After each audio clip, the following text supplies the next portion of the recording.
Good evening and welcome to Metro Focus. I'm Jack Ford. Is New York City going broke again?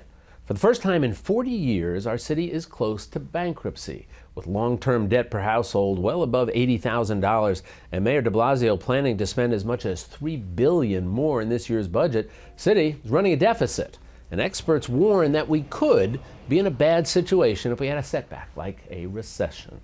Here with some thoughts about all this and much more is award-winning author and columnist and our very good friend, Ellis Henican.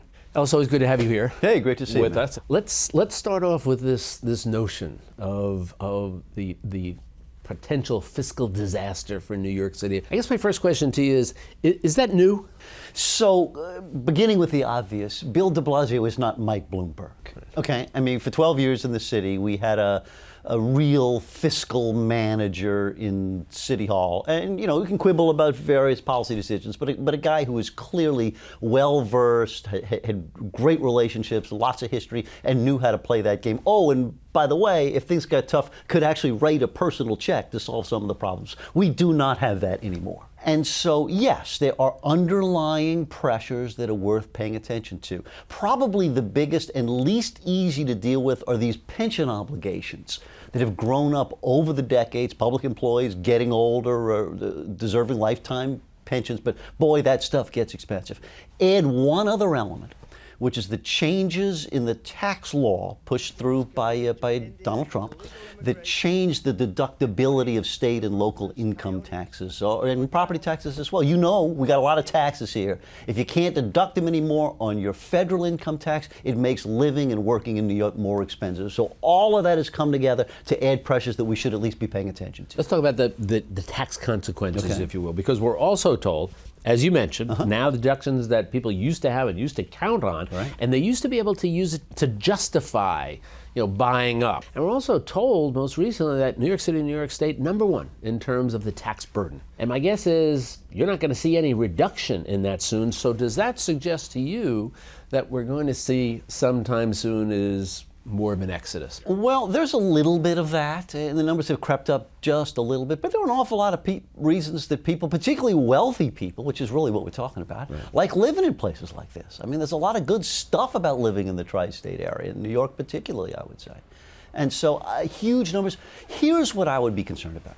If the national economy slips into recession, if Wall Street tumbles in a big way, then we might have some problems. We're already stretched, the tax burdens are tougher, and so much of the economic engine around here is produced by that part of the economy.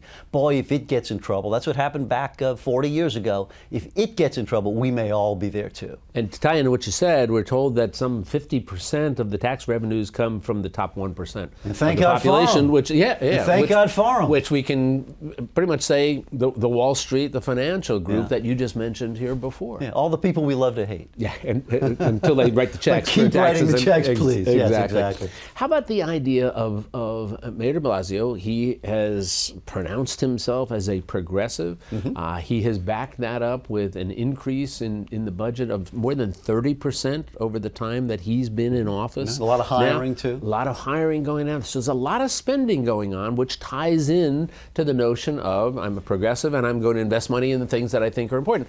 And he's attempting now to project that image nationwide.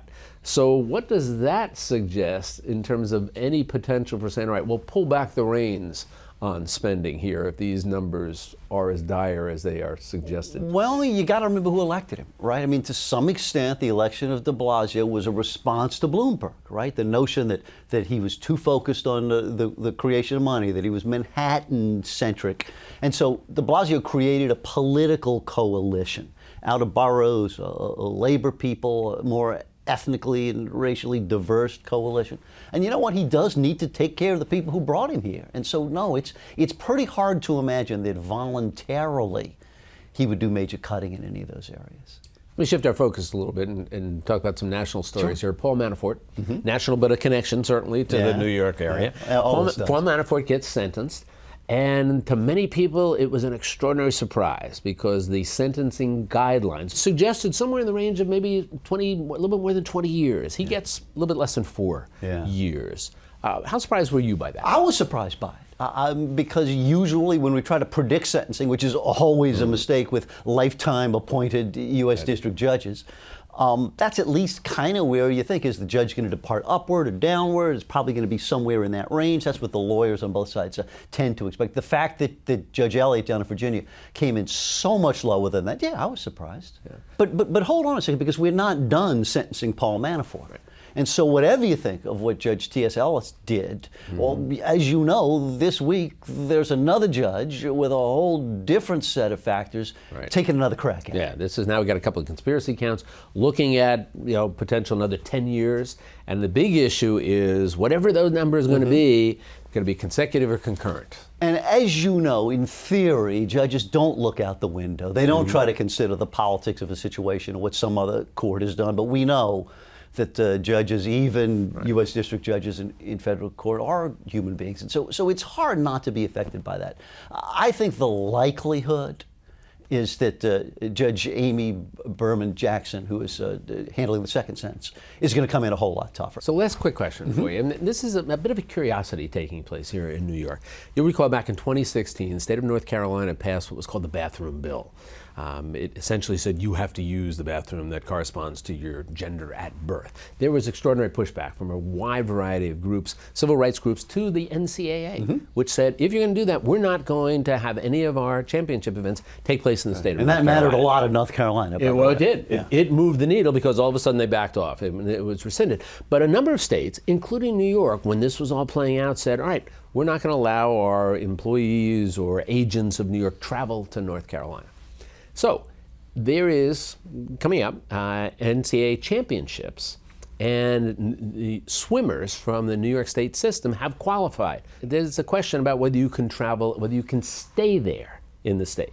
So they'd have to stay in Virginia, come in, participate, compete, and then leave the state afterwards. Now, this is being done even though North Carolina has rescinded its law. But what is happening here, and what do you think should be happening? Well, listen. It's a little hard to defend at this point, honestly. When you get into the government of denunciation, one state telling other states that, we don't like you, so we're not going to send our people there or let us do business with you. The reality is that there are lots of states that do horrible things. And without defending for a second the stupidity involving the bathrooms in North Carolina, you know what? We could go down 49 other states, and I'll bet you there's a stuff going on in all of those that we think are deserving of denunciation. So in the end, I think what we have is some convenient political pandering that plays to a constituency of the governor. But it may be time to move on that one. We'll see how that changes. Ellis, it's always a pleasure. Yeah, fun seeing you, man. You be well.